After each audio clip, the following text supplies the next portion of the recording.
La réussite, c'est de créer des emplois à Richemont, que les gens qui travaillent là ils soient heureux, de les récompenser pour leur bon travail, puis de continuer à grandir.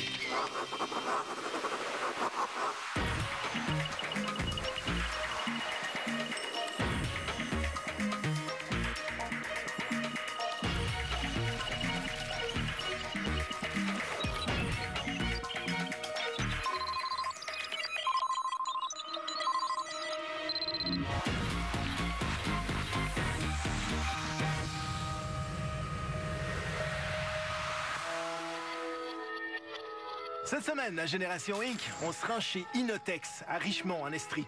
Depuis 1999, l'entreprise fabrique ici même des habits ignifuges et s'est spécialisée au fil des ans dans les vêtements de pompiers.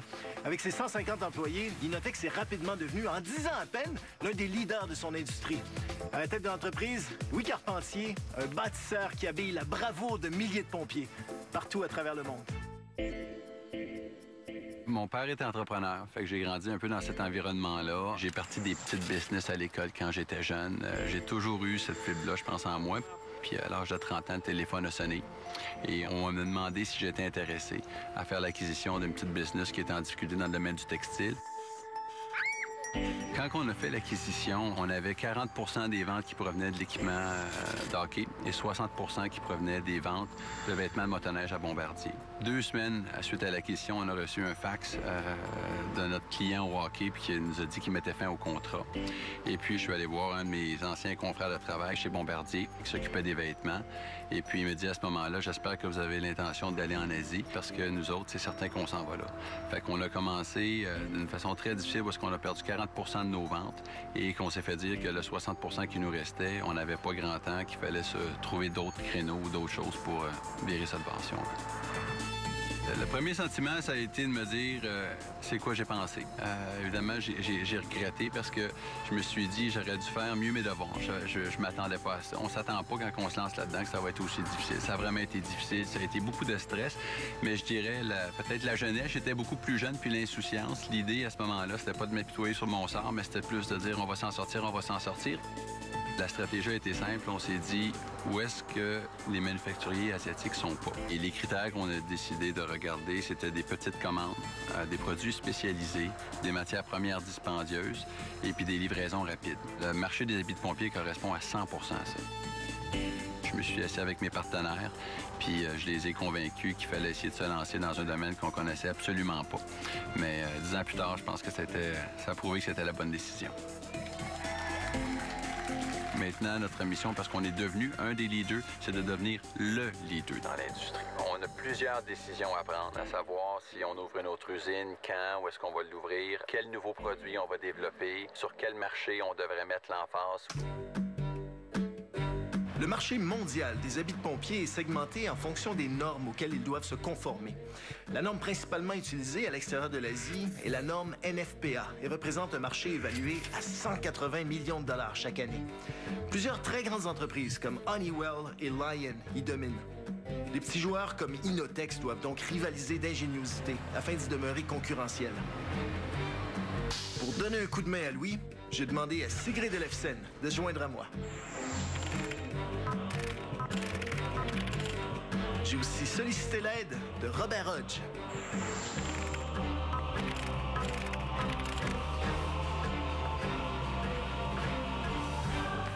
Salut Louis. Salut. Louis, félicitations. Les choses vont bien pour toi. Inotex, vous avez le vent dans les voiles. Mais là, tu te poses des questions à l'égard de ta croissance future, d'où elle va venir, puis comment aller la chercher, cette croissance-là. Tu as fait appel à nous. On est là. On a des conseils, des recommandations pour toi. Mais avant de te les livrer, il faut absolument qu'on comprenne en profondeur tes enjeux d'affaires.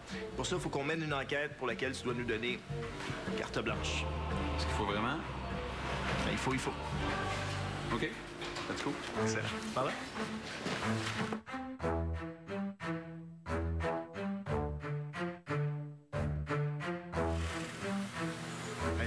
C'est super le fun de voir ça. Écoute, un secteur manufacturier au Québec, c'est pas exactement en croissance phénoménale.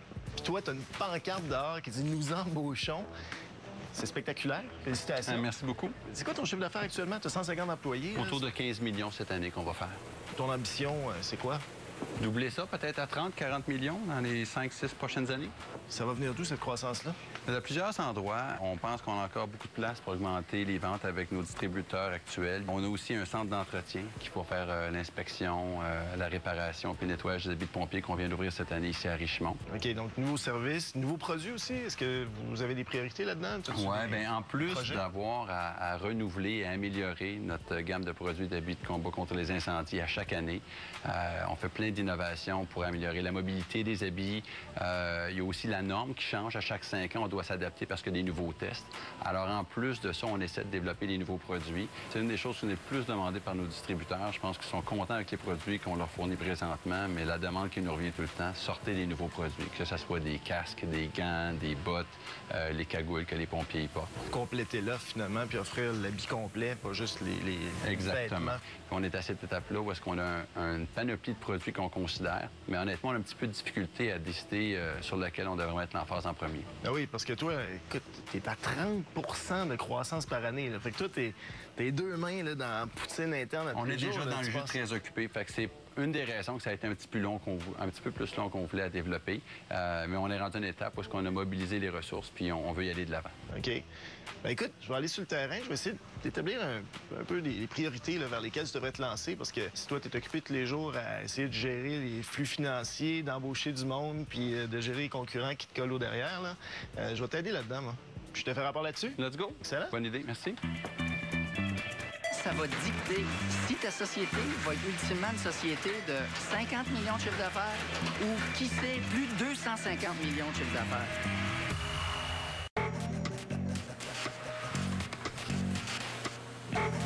Pour Inotex, il existe véritablement 3 grandes options pour assurer sa croissance. La première, c'est de tenter de vendre davantage, d'augmenter sa part de marché sur les marchés où elle est déjà présente, ici, ainsi que dans les 30 pays vers lesquels l'entreprise exporte déjà. Sinon, une autre option serait d'augmenter le nombre de produits qu'elle offre. Offrir des casques, des gants, des bottes. Ou encore de tenter de conquérir de nouveaux marchés, soit de nouvelles applications pour ces textiles ignifuges, soit de conquérir de nouveaux marchés géographiques, de nouveaux pays vers lesquels exporter. Pour éclairer toutes ces options, je vais poursuivre mon enquête de mon côté, tandis que Robert et Sigrid poursuivent la leur.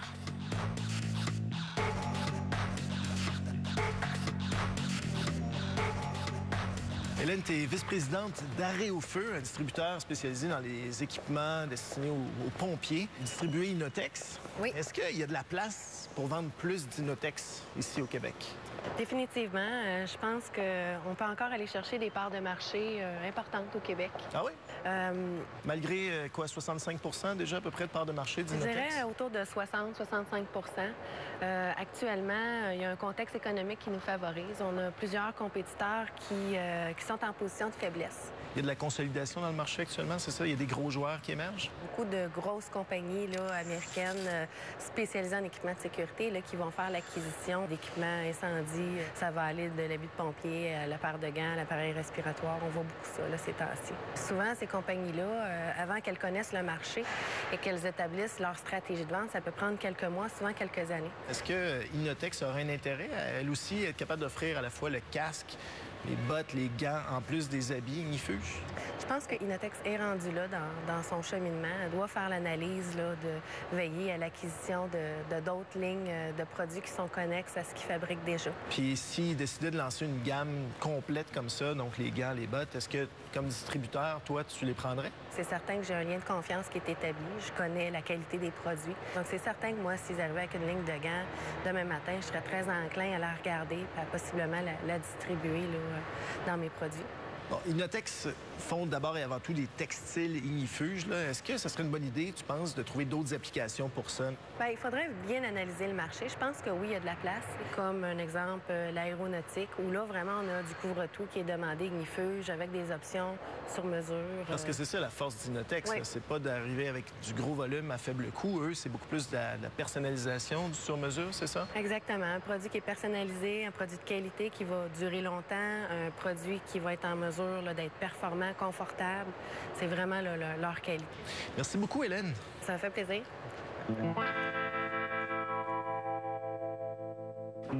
René Frédéric, je peux te déranger 2 minutes? Certainement. J'aimerais ça que tu me parles, tous vos distributeurs, quand ils vont rencontrer des clients, comment ils représentent Inotex? Qu'est-ce qu'ils utilisent quand ils vont faire une vente?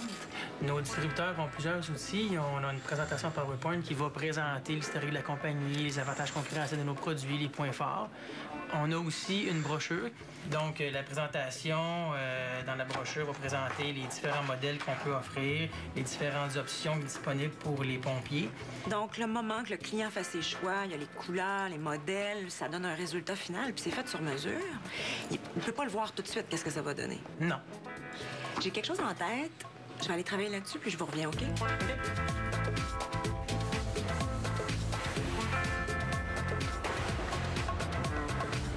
Tu sais, Louis, ce que vous avez fait là, jusqu'à maintenant, de 0 à 15 millions de chiffre d'affaires, c'est vraiment extraordinaire. Je pense que d'un point de vue gestion, il y a eu pas mal plus de bonnes décisions que de mauvaises de prise pour arriver à ce résultat-là. D'accord. Mais mon constat, par exemple, c'est que de 15 à 50, et peut-être le situ, la route, elle va être complètement différente. Effectivement. Puis ça va dicter si ta société va être ultimement une société de 50 millions de chiffre d'affaires ou, qui sait, plus de 250 millions de chiffre d'affaires. On sait jamais. Puis ma première recommandation, c'est d'aller chercher des gens de l'extérieur, peut-être en commençant sur un comité consultatif.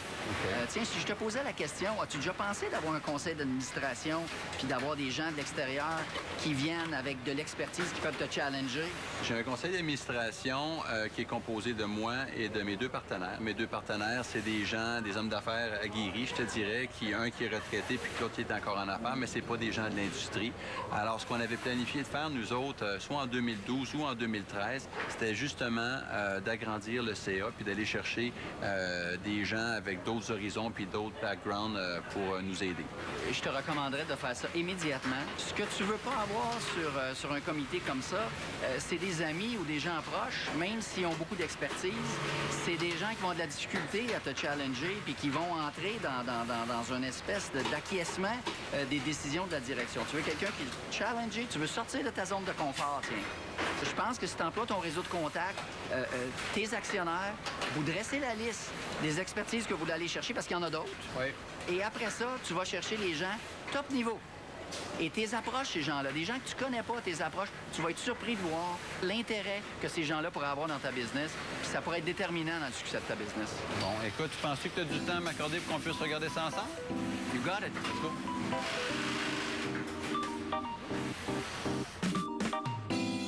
Mario, t'es pompier ici à Longueuil depuis combien d'années? 23 ans. 23 ans?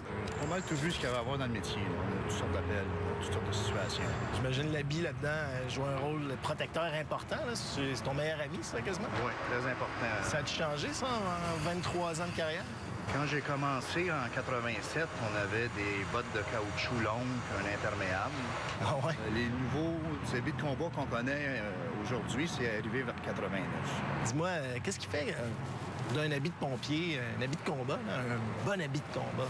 Principalement, c'est un habit qui va nous protéger contre la chaleur. C'est la première des choses. Ensuite, on veut un habit qui est quand même léger, le plus léger possible. Il ne faut pas oublier que tous ces équipements-là, ça pèse environ une trentaine de kilos. Ah ouais? On essaye de tout le temps alléger nos équipements pour être capable de travailler plus longtemps. Puis j'imagine que c'est important qu'ils vous donnent accès aussi. Quand tu as besoin de prendre ta radio, tu as besoin de la chercher. D'après les équipements qu'on a, on va faire les habits en conséquence pour avoir justement accès à la radio, nos appareils respiratoires. C'est le rêve de tous les petits gars de faire le métier de pompier, là. Mais est-ce que c'est... On a un appel. Vrai? Oui. Attends, celui-là, Jean-François.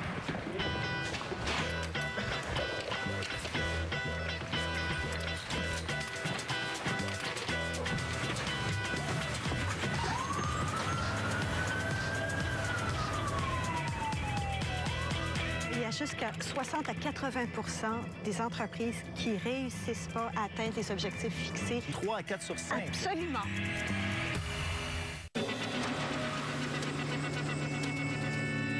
Et là, merci d'avoir accepté mon invitation. Écoute, ça devient de plus en plus clair qu'Inotex, peu importe la voie qu'ils vont choisir d'emprunter pour assurer leur croissance, vont devoir soit tisser un partenariat avec une autre firme, soit carrément faire une acquisition, parce qu'ils ne pourront pas faire ça tout seuls. Puis, il y a des règles à respecter pour faire qu'un partenariat fonctionne, non?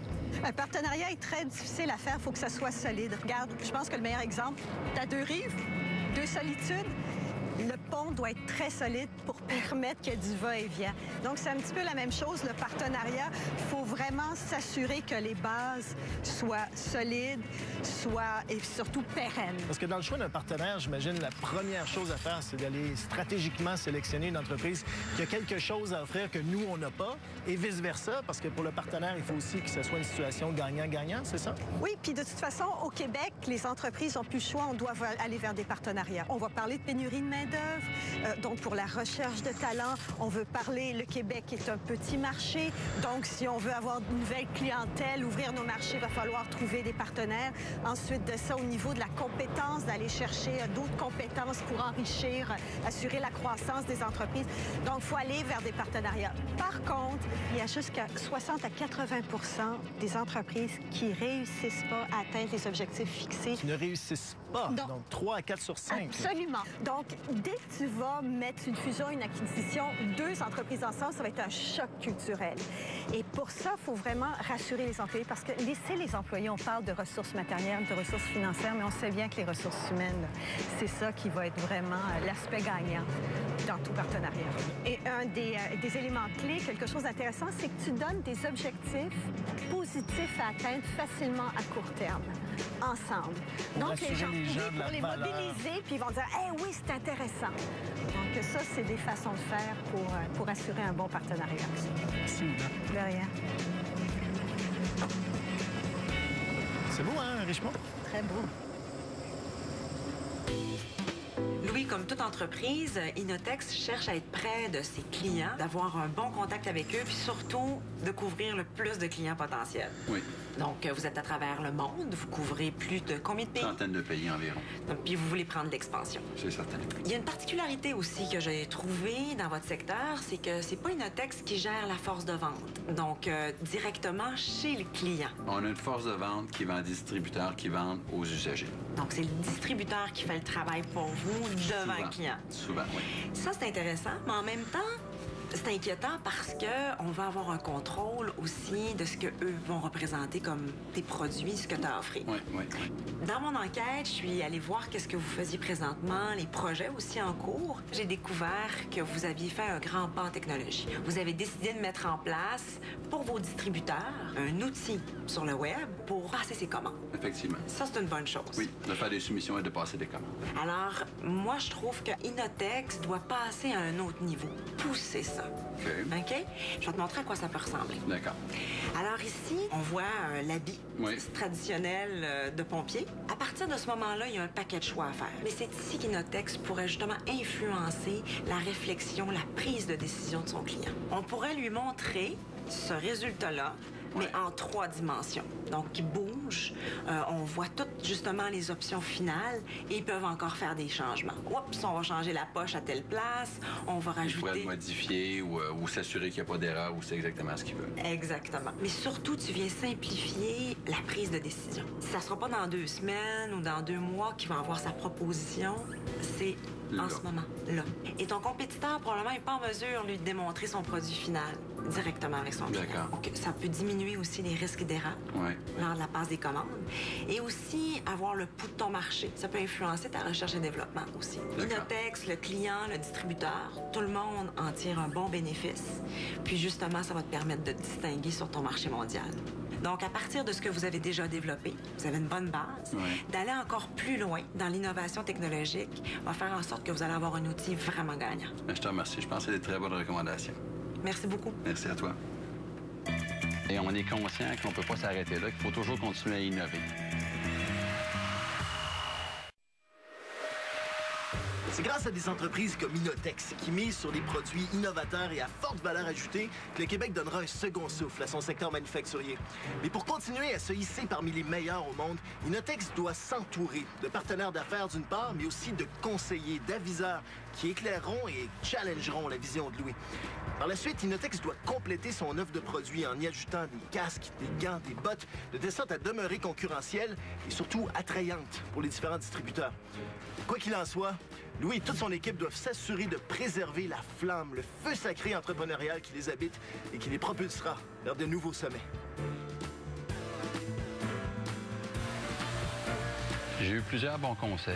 Celui qui m'a marqué le plus, c'est de Robert qui m'a expliqué que si j'avais à choisir des gens pour embarquer sur un CA, de la même façon que quand on engage des employés, ça ne serait peut-être pas de privilégier des gens qu'on connaît, mais des gens qu'on ne connaît pas, qui ont une expertise bien pointue dans un domaine bien précis. D'apprendre que Hélène d'Aérofeu aimerait qu'on introduise un nouveau produit, c'est des bonnes nouvelles. On fait un sondage d'autres à chaque année auprès de nos distributeurs, puis c'est une demande qui nous est demandée à chaque année. Alors, c'est pas par manque de volonté, c'est par manque de ressources, puis par manque de temps, mais c'est certain que c'est agréable de se faire valider ça, parce que si on est pour lancer des produits, évidemment, on voit qu'il y a une demande, puis la demande semble être là. Dans les recommandations qu'on a eues de Sigrid, nous autres, de toute évidence, on arrive à un point parce que ça fait 2 ans qu'on travaille pour un projet pour l'avancer d'un grand pas. Alors, on a l'impression qu'on a fait un grand pas, mais on est conscient qu'on ne peut pas s'arrêter là, qu'il faut toujours continuer à innover. Alors, les conseils qu'elle nous a donnés vont certainement nous aider. Ça nous a fait réfléchir à comment est-ce qu'on pourrait poursuivre l'amélioration de nos outils pour la prise de commande.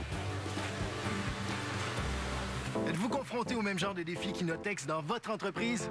Venez en discuter avec nous et faire le plein de conseils pratiques au generationinc.com. On se retrouve la semaine prochaine.